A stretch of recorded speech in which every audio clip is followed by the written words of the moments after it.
If you remember the two projects we did, that impossible pine which we turned into a literati, and this ABs of some kind of Korean fir. So we're going to repot these. It's now March, and because we're into March, it is quite safe to do it. So before we put them in pots, I thought we better select the appropriate pots for it. Because it's literati, the drum is classic. Because it's a tall tree, I know that's a bit big, but this is the nearest thing I could find. I could even try that one, which might, no, this is the same, isn't it? I think you can also try that. I think a lot of Japanese would use this, but I think this is a bit small, but it is possible to use that. But what you would never use is a rectangular pot like that. That doesn't look right. So literati trees, they have to be a symmetrical pot. Let's look at this. This is a symmetrical pot. I don't know, it's possible. It is possible. Yeah. It is possible. Yeah. So once we've teased the roots, we will show you how we will get that in. And as for this one, again, there are so many possible pots. Looking at this tree, I first thought of using this one to make it more comfortable, but far too large, much too large. The drum is possible again, but again too long. But we saw some other pots. I think this is a possibility, and so is this one. So we will aim to do these two trees, this one and this one, and I will try the square pot, and I also will try the drum pot. So we will tease the roots and see what there is. If you come with me, I will show you what we do. As I said, different people have different preferences for tools. I still like the old two-prong rake, and with the two-prong rake, I will proceed to just tease the roots out. You notice that many of these nursery trees, they're just planted in ordinary organic soil. And I think because this was grown in a nursery many, many years ago, I dare say this is peat.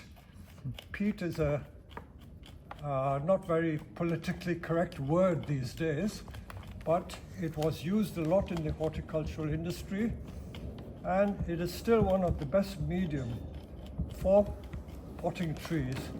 I noticed that in Taiwan, when we went there, they were using a lot of peat, and the peat they got was from Lithuania.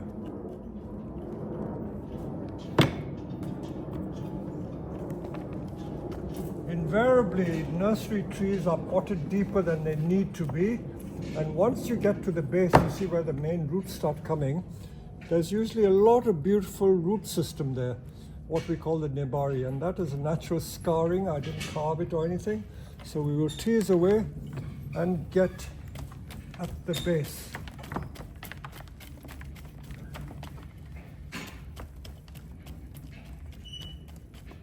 People are always terrified, not knowing how much root to cut.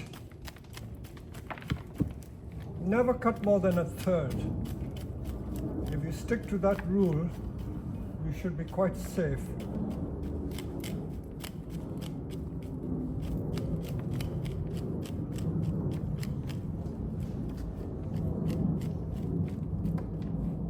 Because it was grown in a round pot, you see how the roots go round and round?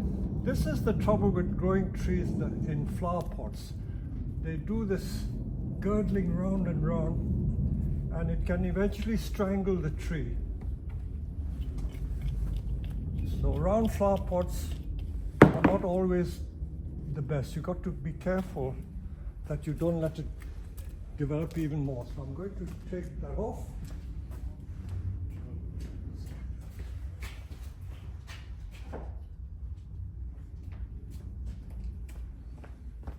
So look at that root gone round and round. We will take that off. Take that off. It's usually quite safe to take thick roots off. It's the feeder roots that can be a problem. You see how that's gone round? It's literally like a bird's nest going round and round. Look at that. Look at that going round. So we've got to deal with this. So this is typical of trees that you buy from nurseries, grown in flower pots, and you just got to disentangle it, unwind the round thing. You can't leave it to grow like this. It won't do it any good. So I'm going to cut some of these off and disentangle the circular basket type effect.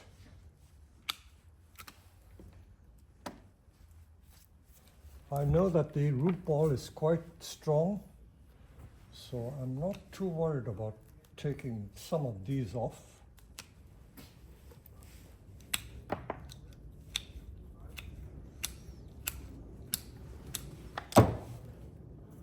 So at repotting time, always a good opportunity to sort out what we call the nebari, the surface roots. Still another circular root. Perfect time to sort it out.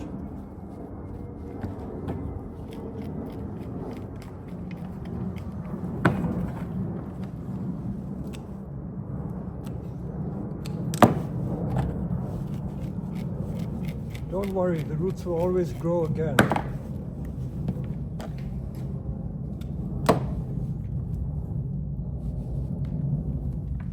No inverse type though. This graft is good, it's a grafted tree. All these name varieties are grafted. Yeah. Look at that. Look at that basket. I call it literally like a wicker basket, or the willow baskets. That is pot bound. The tree is growing very healthy. So this is the amount you take off.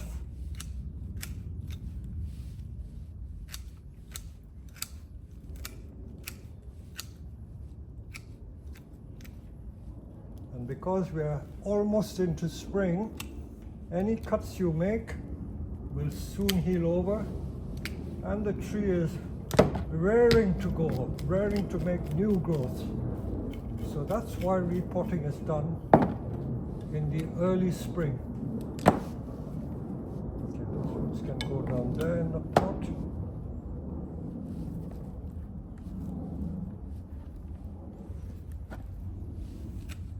As I say, I don't believe in jetting all the soil off.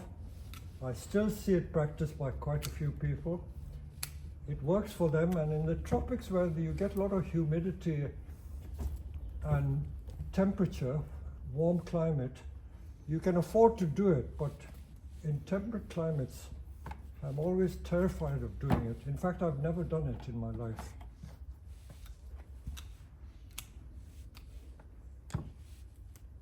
Okay, so we will try it in this. How much more to cut on? Still a little more to cut on.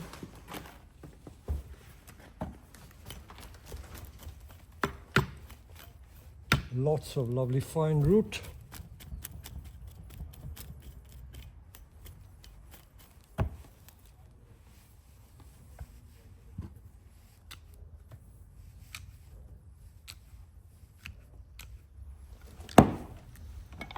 But after I've done the repotting, I'll continue to keep it in this greenhouse because it's a protected environment and I can control the temperature and humidity in here. A little more. This pot is perfect, but in fact, I should have put in a bigger pot to ease the transition, but I think I will take the risk.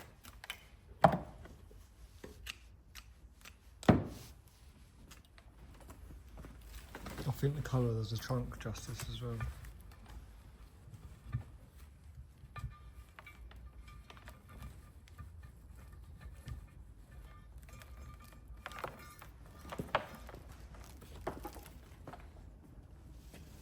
There's a massive taproot there, which I have to take off.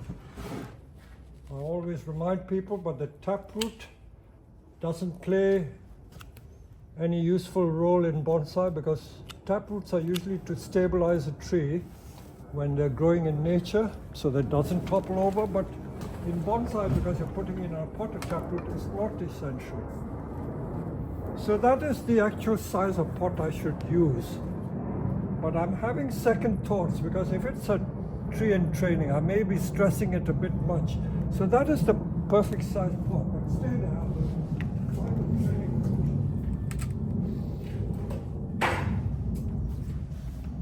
Sometimes it's a bit risky to stress the tree too much. I know that it looks nice like this, but for the health of the tree, I could be stressing it. So, what is a year to wait? So I would prefer to put it in a training pot like this where it has a lot of room to grow, and that will ensure that this tree will come through 100%. If I stressed it and put it in that pot, it may not come through that well. So for the sake of waiting 1 year, I've decided to use a plastic training pot. So that is the logic, and that is where I'm coming from. But it still looks quite nice in this pot. It looks quite nice in this pot. Okay, so that is done. I won't show the actual filling of the soil. And the other tree, if we bring the literati pine, we will look at the roots on that one. So that is the amount of root we took off that spruce, Korean fir. That much of root came off that tree. Okay, we're looking at this literati pine. This is a bourbonensis pine. And again, we know roughly what pot, and because it's been growing in a small pot, I don't think I'll have much trouble. Now this tree I grew in fine sand, can you see? It's almost like clay sand, and look at the mycelium on it. And we will try one of the pots. We are going to try something unconventional. This is a rectangular pot.